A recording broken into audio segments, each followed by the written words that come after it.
శ్రీమాత్రే నమః.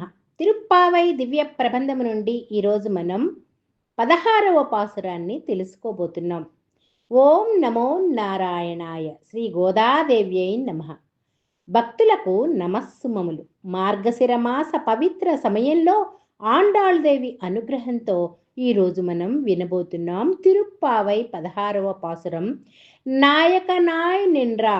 ఈ పాసురంలో శ్రీకృష్ణుని నాయకునిగా అంగీకరించటము, సంపూర్ణ శరణాగతి చెయ్యటము, భక్తుడి వినయ స్థితి ఏ విధంగా ఉండాలి అనే విషయము అత్యంత లోతైన ఆధ్యాత్మిక భావాన్ని తెలియచేస్తుంది. అప్పుడే మనం 15 రోజుల మార్గశిర వ్రతాన్ని ఆ అమ్మవారి ఆశీస్సులతో చక్కగా పూర్తి చేసుకున్నాం. ఆండాళ్ తల్లి, మేల్కొల్పబడినటువంటి 10 మంది గోపికలు, గోపికా గోష్ఠి అందరూ కూడా ఆ శ్రీకృష్ణ పరమాత్ముణ్ణి కలవడానికి నందగోపుని భవనం ముందుకు చేరుకున్నారు. అక్కడ కాపలా కాస్తున్న భవన పాలకుల్ని, ద్వారపాలకుల్ని ఈ విధంగా ప్రార్థించి అర్థించి ఇప్పుడు లోపలికి వెళ్ళబోతున్నారని ఈ పాసురంలో చెప్పటం జరిగింది. ఇందులో ఆచార్య గృహాన్ని చేరారని చెప్పడం జరిగింది. ఇప్పుడు ఇక్కడ ఆచార్యుడు ఎవరు? నందగోపుడు. ఎందుకంటే గోకులంలో ఉన్నటువంటి వారందరికీ కూడా ఎవరెవరికి ఏమేమి కావాలో అన్నీ సమకూరుస్తూ, అది తన ధర్మంగా భావిస్తూ, వాటిని అందిస్తూ వారికి సరి అయిన దారి చూపించే గురువు ఎవరు అంటే నందగోపుడే.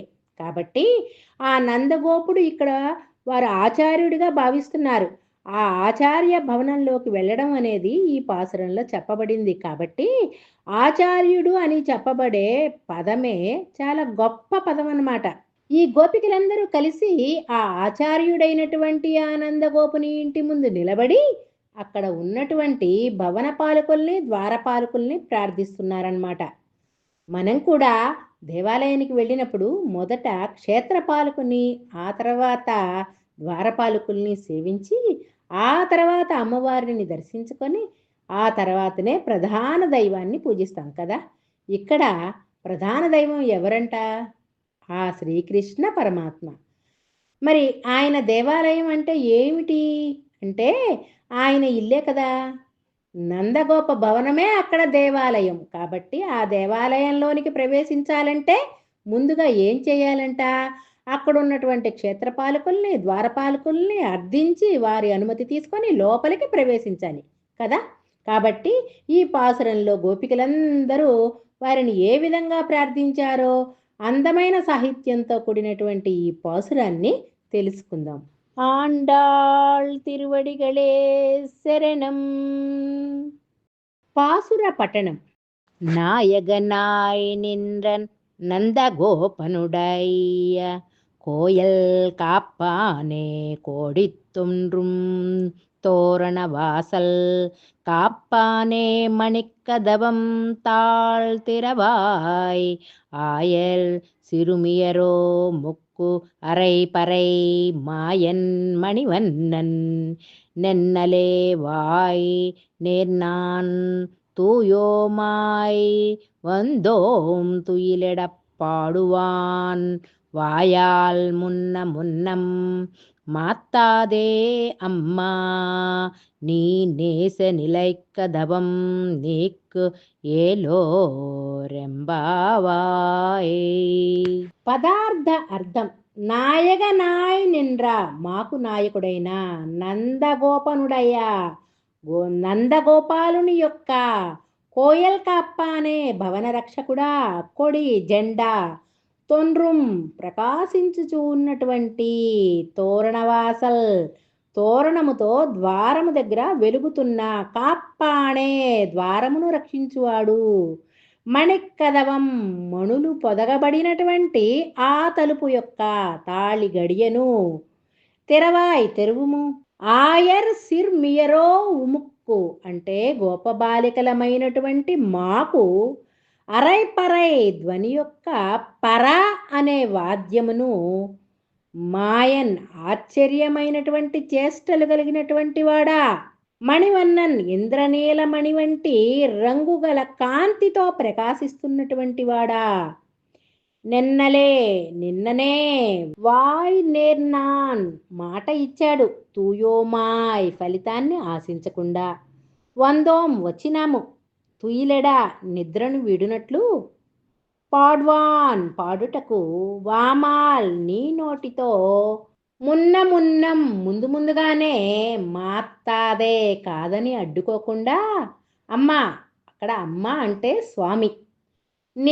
నీవు నేసం దగ్గరగా ఉన్న నిలైకదవం దృఢంగా గట్టిగా ఉన్నటువంటి తలుపులను నీకై తెరువుము అని ప్రతిపదార్థ అర్థం. పాసుర భావం. అందరూ కృష్ణుని మందిరానికి దీపపు కాంతులతో కూడిన లాంతర్లను పట్టుకుని వెళ్ళారు. ద్వారపాలకులు అడ్డగించారు. ఎవరమ్మా మీరంతా? ఆ శ్రీకృష్ణుడికి కీడు చేయటానికి చాలామంది అసురులు వస్తూ ఉన్నారు. మీరెవరసలు? మమ్మల్ని రాక్షసులతో పోల్చవద్దు. మేము కుడి ఎడమలు తెలియనటువంటి గోపబాలికలం. మీరంతా అసలు ఎందుకు వచ్చారు? మణివర్ణుడైనటువంటి స్వామి మాకు పరై అనేది వాయిద్యం ఇస్తానన్నాడు. అందుకోసం వచ్చాం. అందరూ నందగోప భవనం చేరడానికి గల కారణమేమంటే, లోకాన్ని కాపాడేది కృష్ణుడు, కృష్ణుణ్ణి కాపాడేది తండ్రి నందుడు, నందుడిని కాపాడేది నందగోప భవనం, ఈ భవనాన్ని కాపాడేది ఈ ద్వారపాలకులు. కాబట్టి మీరే ఈ ద్వారపు తలుపులు తెరవవలసింది అంటున్నారు. పోతన, శకటాసురుడు, గుర్రం వేషాల్లో, దూడ వేషాల్లో చాలామంది అసురులు వస్తూ ఉన్నారు. మిమ్మల్ని ఎలా లోపలికి పంపాలి మేము అంటున్నారు ద్వారపాలకులు. అప్పుడు గోపికామణులు ఏమంటున్నారంటే, ముందే మమ్మల్ని పంపను వద్దు అని చెప్పకండి అంటున్నారు. శ్రీకృష్ణుణ్ణి మా నాయకుడిగా స్వీకరించి ఆయన అనుగ్రహం కోసం పూర్తి వినయంతో నిలిచాం. ఆ శ్రీకృష్ణుని ఇంటి ముందు ఒక ధ్వజం కట్టబడింది. ఆ ధ్వజం అంటే గరుత్మంతుడనమాట. గరుత్మంతుని రూపంలో ధ్వజం ఉంది. మరియు మణులతో కూడినటువంటి తోరణం అలంకరించబడి ఉంది. ద్వారపాలకులు ఉన్నారు. మనం ఎక్కడికైనా వెళ్ళి ఎవరినైనా కలిసి ఏదైనా మాట్లాడాలి, ఏదైనా సాధించాలి అని అనుకున్నప్పుడు మొదటగా మనం గురువుని ప్రార్థించాలి, సేవించాలి, గౌరవించాలి కదా. ఆయన చూపించినటువంటి త్రోవలో మనం అలా ముందుకు వెళ్ళాలి. అలా జరిగినప్పుడే అన్ని విషయాలలోనూ విజయాన్ని పొందుతాం. ఆ భగవంతుని కూడా సులభంగా చేరుకునే మార్గం మనకు గురువే అందిస్తాడు. ఆ గురువునే ఆచార్యుడు అని కూడా అంటారు.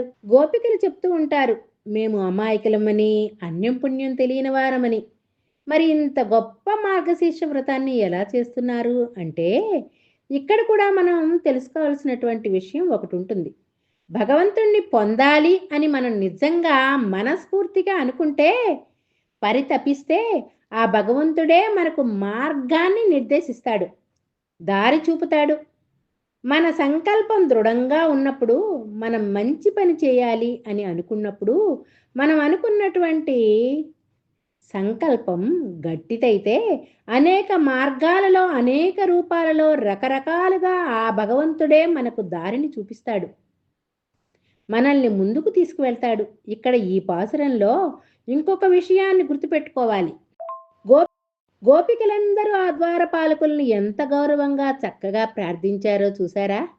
కాబట్టి ఒక వ్యక్తి ఎప్పుడూ కూడా అతను పెద్దవాడా చిన్నవాడా అని, ధనికుడా పేదవాడా అని అనుకోకూడదు. అతడు చేస్తున్న పనికి, అతని పనిలో ఉన్నటువంటి నిబద్ధతకి ప్రతి వ్యక్తికి గౌరవం ఇవ్వాలి. ప్రతి వ్యక్తిని కూడా వినయంగా గౌరవంతో పలకరించాలి, చక్కగా మాట్లాడాలి. అంతకు మించి ఎదుటివారికి మనం ఏమి ఇవ్వగలమండి? మనం చేస్తూ ఉంటాం ఈ విధంగా. మనకన్నా చిన్నవారు కనిపిస్తే, మనకన్నా తక్కువ వారు కనిపిస్తే వెంటనే దబాయించాలని ప్రయత్నం చేస్తాం. వాళ్ళని ఏదో ఒక విధంగా నోరు మూయిద్దాం అనుకుంటాం. అలా కాకుండా ప్రతి వ్యక్తి కూడా భగవంతుని యొక్క సృష్టే కదా, ఆ పరమాత్మచే సృజించబడినటువంటి వారే కదా. మనకు భగవంతుడు ఇంత గొప్ప జన్మనిచ్చాడు, గొప్ప స్థితిలో ఉంచాడంటే, మనకన్నా తక్కువగా ఉన్నవారిని, చిన్నవారిని, వారిలో కూడా ప్రేమలతో మాట్లాడాలి, గౌరవించాలి, గుర్తించాలి. అందరినీ ఆనందపరచడానికి, సంతోషపరచడానికే కదా మనం ఎల్లవేళలా ప్రయత్నిస్తే ఆ పరమాత్మ కూడా మనల్ని సంతోషంగా ఉంచుతాడని మనం ఈ పాసురం ద్వారా తెలుసుకున్నాం. ఇంత చక్కని జీవిత మార్గాన్ని నిర్దేశించారు ఆండాళ్ తల్లి మనకు. నమస్సుమములు. నాయకత్వ భావము కృష్ణ తత్వం. ఈ పాసురంలో గోపికలు ఏం చెప్తున్నారంటే, మా జీవితానికి నాయకుడవు నీవే, మాకు దారిని చూపించేవాడవు నీవే. ఇది రాజకీయ నాయకత్వం కాదు, ఇది ఆధ్యాత్మిక నాయకత్వం. భక్తుడు తన అహంకారాన్ని వదిలి భగవంతుని చేతిలో జీవితం అప్పగించే స్థితి అన్నమాట. శరణాగతి యొక్క పరాకాష్ఠ.